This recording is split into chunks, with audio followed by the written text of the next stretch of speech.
నైనా నాకు running race లో ఫస్ట్ ప్రైజ్ వచ్చింది. అయితే ఇప్పుడేం చేయమంటావో? డాన్స్ చేయమంటావా? ఈ మెడల్స్ అంతా కూడి పెట్టావు, బుద్ధిగా చదువుకో. సరే నైనా. నైనా మా స్కూల్ కూడా ఇంత హైట్ ఉంటుంది, దాన్ని టచ్ చేయకుంటే ఎగిరిదుకైనా. దాన్ని హై జంప్ అంటారంట, నేను నేర్చుకుంటానైనా. High jump నేర్చుకుంటావా? అడక తినేదానికా?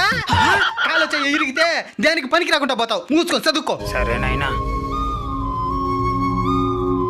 నాకు కూడా ఒక పేపరీ, నేను కూడా చదువుతాను.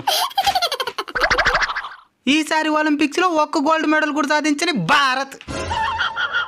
పాయింట్ల పట్టికలో 71వ స్థానానికి పరిమితమైన భారత్. ఎంతమంది ఉన్న దేశంలో ఒక్క మెడల్ కొట్ల, దేనికి భూమికి భారమా? టాలెంట్ ఉన్న తొక్కేసి చదవమని చెప్పేసి ఇంకేం చేస్తే గోల్డ్ మెడల్స్ ఉండేది వారానికి ఒక్క స్పోర్ట్స్ పీరియడ్, దాని కూడా మ్యాథ్స్ సార్ తీసుకునేస్తాడు. ఆయన పంపిణీ ఒలింపిక్స్ కి తెస్తాడు గోల్డ్ మెడల్స్. ఇంకెవడైనా మెడల్స్ అనేటంటే మెడకాయ గురికేస్తా.